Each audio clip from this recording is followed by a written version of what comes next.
Fala galera, beleza? Eu sou o Wendel Correia, eu vou conversar com o Serj Tankian, vocalista do System of a Down. Eles que lançaram duas músicas inéditas, a Protect the Land e a Genocidal Humanoiz, músicas inéditas, e eles, primeiras músicas que eles lançaram em 15 anos, fazia 15 anos que o System of a Down não lançava nada. Ele falou um pouco sobre essas músicas também, sobre o que está acontecendo na região de Artsahk, né, ali na Armênia. Todos eles da banda são descendentes de armênio, e você assiste agora com exclusividade aqui na 89 Rádio Rock. You doing, man? I'm fine, man. I'm good. And thanks for talking with us, man. It's a huge pleasure for us on the radio station. Thank you. Likewise. I appreciate it. Thank you so much, man. So, first of all, I want to start asking you about how have you been on this crazy 2020? Horrible, man. Horrible. I can't wait till this fucking year ends. I'm over it. Besides COVID and the, horrible things that Azerbaijan and Turkey have done to Artsakh and the Armenian people, and the craziness in the US over the past year, and just a lot of a litany of chaos around the world, and my back went out, and it's like it's just every day something new. But I'm still hanging in there. Yeah, man. You have to keep going, man. I know. That's the thing. It is tough. It's a year of struggle. It's a year of a lot of struggle. And long story short, how can you describe to your Brazilian fans what's going on Armenia and Artsakh? Well, September 27 of this year, the combined forces of Azerbaijan, Turkey, along with a bunch of Syrian jihadists and terrorists that were brought over to Azerbaijan by Turkey, attacked the peaceful people living in Artsakh, the Armenians living in Artsakh, who had a democratic government and parliament and living in peace, and they had to basically defend themselves, they defend their families and fight. So it was very, very difficult. 44 days, a lot of people died. Not just soldiers, but a lot of civilians, because Azerbaijan and Turkey were using long-range missiles and banned Smerch weapons to bomb civilian centers, civilians, journalists in Stepanakert and other cities in Artsakh, killing indiscriminately day and night, using basically the bombing of civilian infrastructure as a pressure on the population to leave. They wanted Armenians to leave their ancestral homeland. Armenians are indigenous to those lands from 500 BC. They have never left those lands from 500 BC. And so for 2,500 years, our people have been living there. And so they really used modern military equipment. Turkey's NATO's second largest army, and we're using high-tech drones, suicide drones, Israeli drones, as well as F-16s, American-made F-16s, to bomb our people. And the defense forces fought really bravely, but they were outgunned, they were outmanned, and they didn't have the same high-tech, military equipment as Turkey has. They were ready to fight with Azerbaijan as they have in the 90s, and they would have easily been able to handle that battle and defense of their lands, but they weren't expecting a NATO member to fight with at the same time, on top of it. So it was very, very disappointing that the international community overall did not do much. We were not expecting military aid, nor were we expecting money or anything like that. What the Armenian people was expecting from the international community was the truth. And as they say in war, the truth is the first sacrifice, And so we didn't get a lot of that. Part of that is because Azerbaijan and Turkey launched concurrently with their missiles, they launched a propaganda campaign from day one as part of their military attack. And they tried to create false parody in the press all over the world in blaming Armenia for the attack, which is completely untrue because they came to where the Armenians were and attacked them, obviously, which is now obvious. But they've used this false parity with everything, from the human rights abuses to the war crimes that they have completed and done, and many, many things. They've done beheadings. They've done, just horrible war crimes that still continue until today, actually. Yeah, man, that's so sad, man. And it's really nice influence you have talking about us, especially for all over the world. And I read that French government are helping Armenia. Is that really happening? The French government was always, from the beginning of the invasion, they were Emmanuel Macron spoke the most fiercest against Erdogan, the president of Turkey, and said that there are terrorists that Turkey's brought into Azerbaijan to attack the Armenians, that Turkey should stay out of it. They blamed Turkey, and they were very vocal against them. And they have also provided Armenia with humanitarian aid, which obviously is very well appreciated. But that was it, and that was the most any nation had done, Do you still have relatives in Armenia? I have some far relatives, but my wife has immediate relatives in Armenia. And I have a lot of friends and a lot of people I know in Armenia, because I wasn't born in Armenia. I was born in Beirut, and I grew up in Los Angeles, but I'm Armenian. So my homeland is somewhere where I don't have a lot of family, but I have a lot of, obviously connection in terms of my culture. And we have a lot of Armenians here in Brazil as well. And I don't know if you know that we have a subway station in São Paulo that is called Armenia. Do you know that? No, I didn't know that. Yeah. That's cool. Because that's really cool. Some Armenians helped to build the station. Oh, that's really cool. Yeah, that's awesome.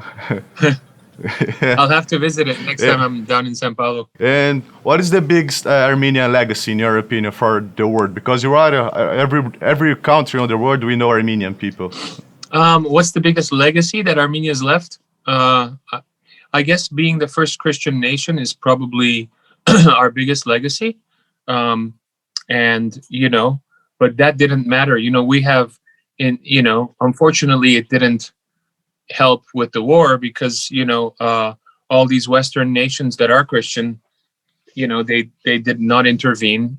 Again, it wasn't military intervention we were looking for. It was diplomatic intervention. The United States, President Trump could have easily called Erdogan and threatened him with sanctions if he didn't back off, for example. That would have just been a phone call. Putin could have done the same thing. Nobody wanted to even do that for us, which is very sad, very sad. They let it happen. And I personally will not forget that. I personally will not forget.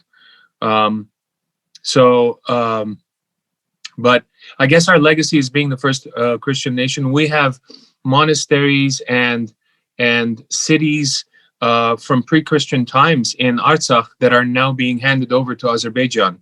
And Azerbaijan, over many years, has proven that they are the worst country when it comes to respecting other people's cultures, because in Nakhichevan, that were Armenian lands that was handed over to Azerbaijan by Joseph Stalin in the 1920s, they have excavated and broken every stone cross, every old grave from thousands of years, every church, every monastery, every temple, Hellenic temples and stuff that we had, every old fort.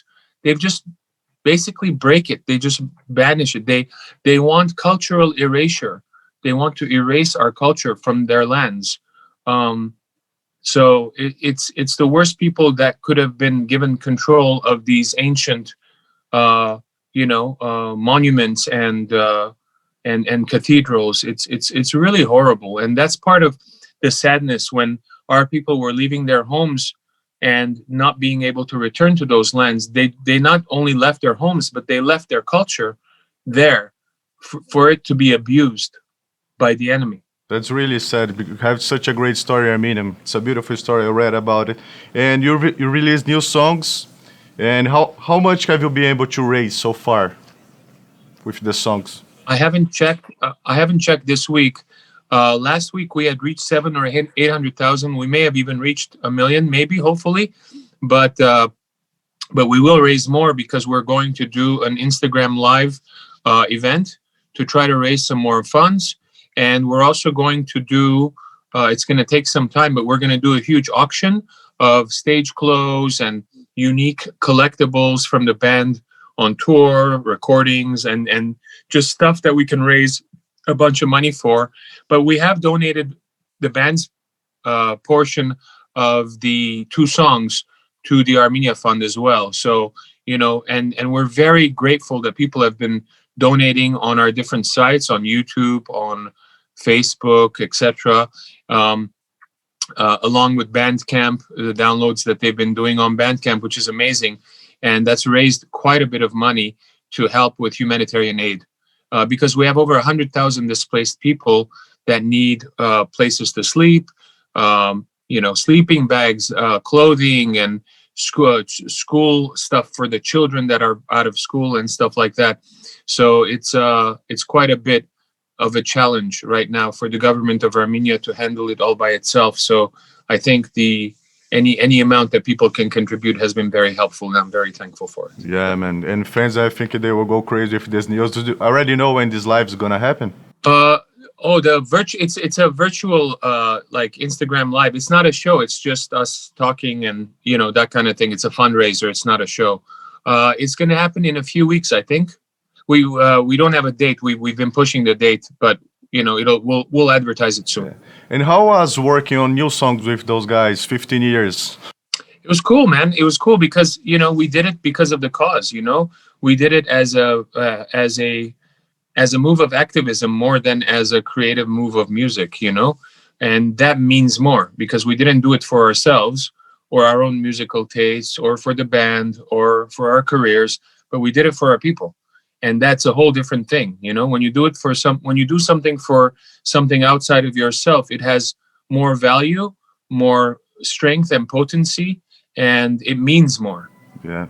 And are you guys already working on new songs, or just these 2 songs?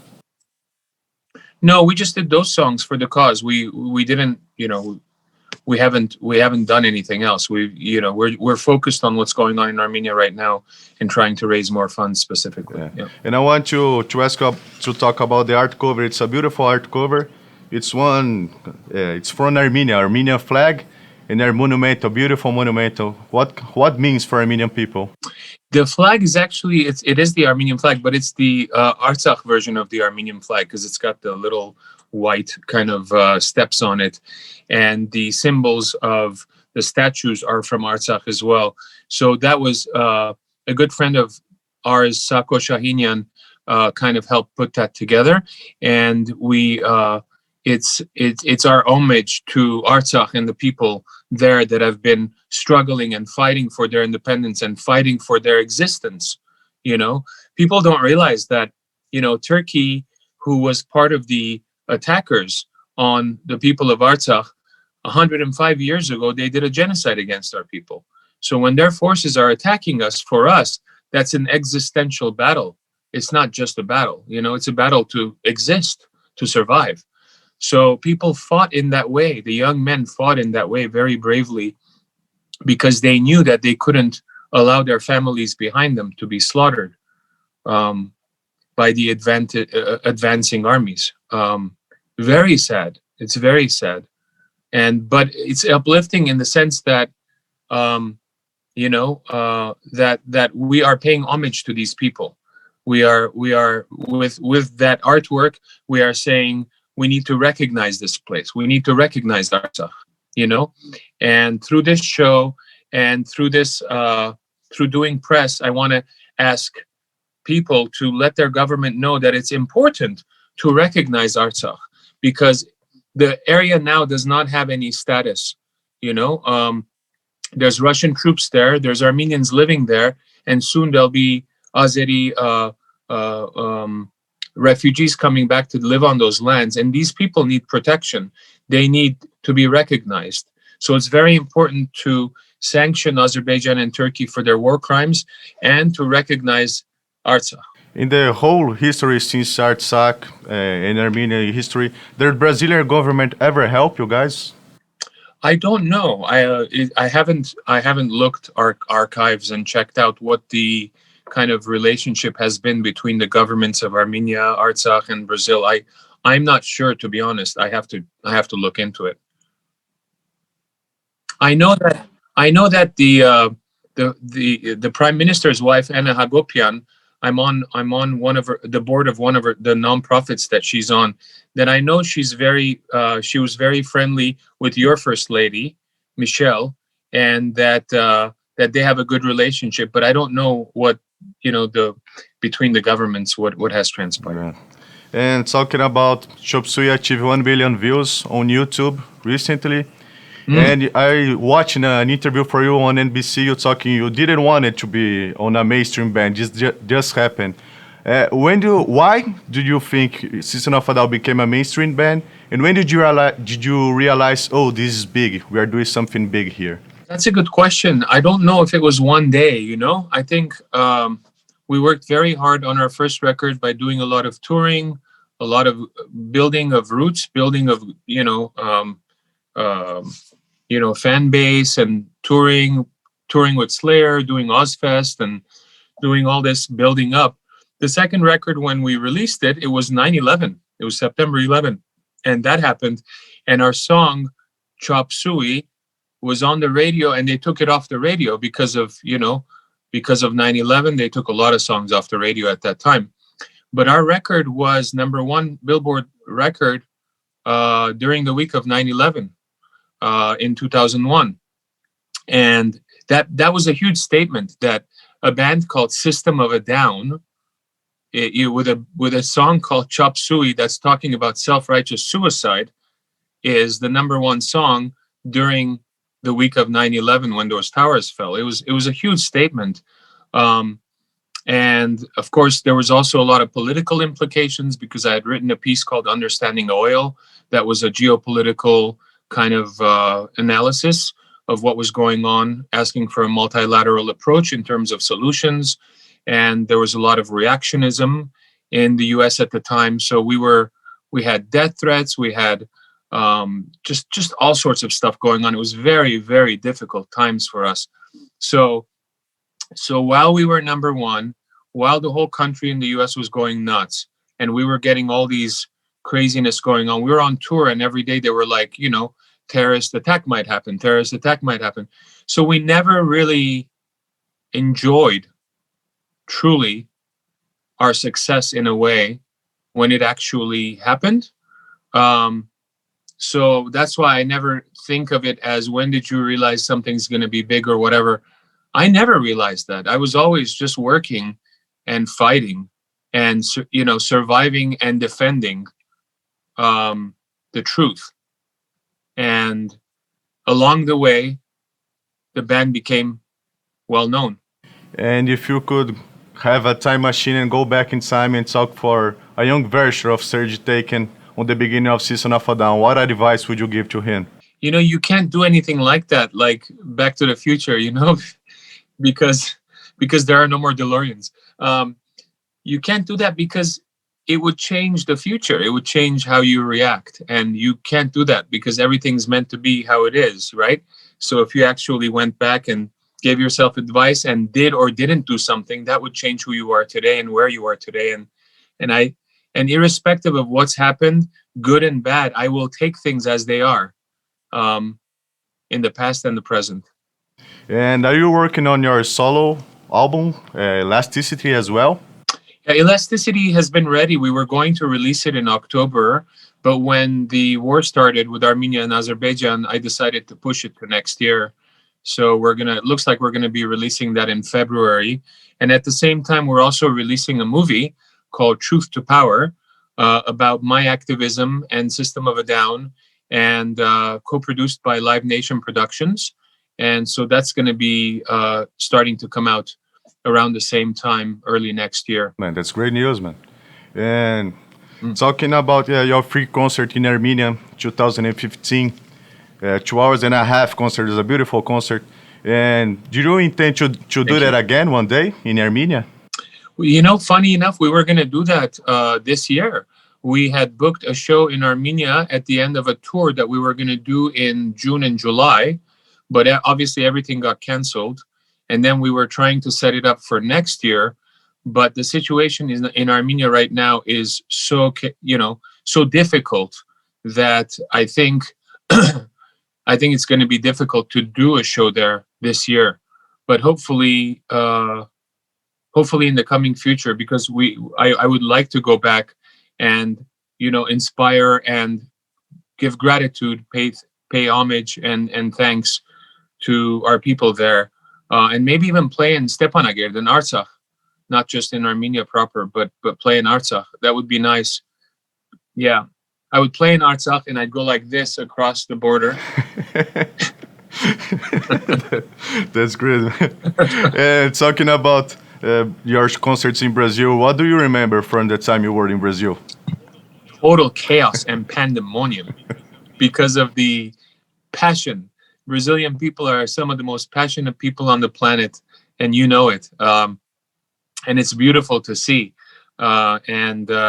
So, the concerts were incredible. Like I remember Rock in Rio and some of our other shows there, just the amount of energy coming from the audience was like, wow, it's just like, it was overwhelming, it's beautiful.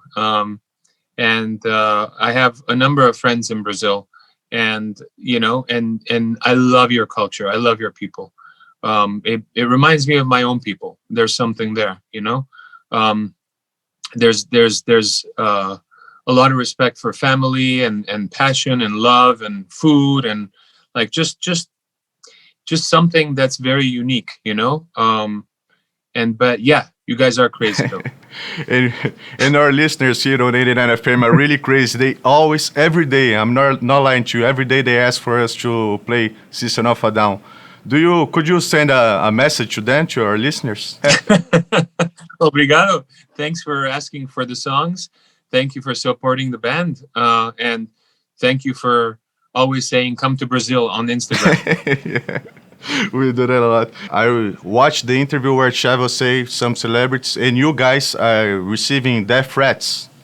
And how can these celebrities, like some celebrities like Elton John, wanted to help, but they say, "Oh, I'm receiving these threats, so I'm not gonna help you." Oh yeah, they were not receiving death threats. What they were receiving was, see, Azerbaijan, while they launched a military war, they at the same time launched a disinformation campaign and bots. They paid for bots to go on Facebook, on the different social media platforms, and basically have fake accounts, thousands of fake accounts, and bombarding, people that like Cardi B, Elton John. There's many people that were trying to show empathy to what was going on with Armenians, and they were attacking them using their bots and their, fake accounts.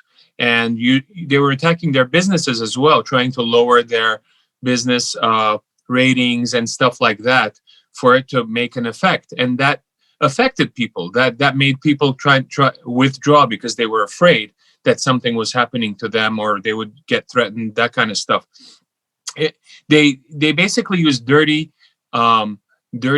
digital tactics in their disinformation campaign and in their propaganda to do during the war, so that other voices won't step in to say that what Azerbaijan is doing is wrong. They're committing war crimes. What they're doing is unjust. They're attacking a peaceful people, irrespective of what you may think about who the land belongs to, whether you think it was justified for Joseph Stalin to steal those lands in the 1920s and give it to a random neighbor, And that's how Azerbaijan got those lands. Joseph Stalin gave it to them in the 1920s. Those are Armenian lands. Armenians have always lived there. And anyway, so that's how they were able to threaten celebrities, by using bots, by using disinformation, by using threats.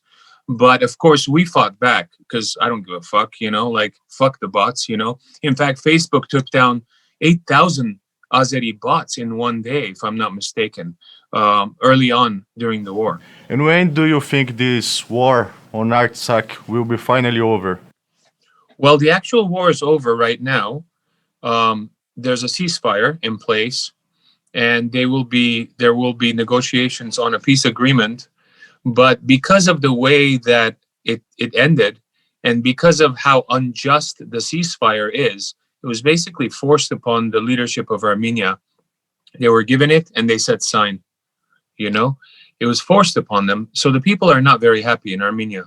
Armenian people around the world are very, very upset because what it did was it completely gave the enemy everything, even stuff that they couldn't conquer. And so I think unless there is some type of just solution to the negotiation process by bringing in two of the missing co-chairs of the OSCE Minsk group, which are basically assigned to arbiter the conflict, that is France and the United States, along with Russia, unless those countries come in and help find a more just solution to the peace agreement, the war might continue into the future. Yeah, man. Anything you need from us on our 89 FM, we are supporting you guys. Anything you need, you can ask us by email or another interview. Just talk with us, man. You're awesome, brother. Thank you. Thank you so much for your time, Serj. And last question. Do you have a favorite System of a Down song that you're really proud of? I don't have a favorite ice cream. I don't have a favorite, I'm not someone who has favorites. So, I like the dynamics of different things, you can't compare one thing to another. You can't compare a beautiful melodic song to a crazy, kind of heavy song. They both have their values. They both have different types of emotions that they raise, So, no, I don't have a favorite anything, really. Okay, thanks so much for your time, Serj. I really appreciate your time. Good recovery with your back, man. My back hurts. I know how hard it is to keep walking if the back hurts. It is. It's okay. It'll resolve. Thank you so much, man. Appreciate it. Thank you, my brother. Thanks for having me on. Thank you.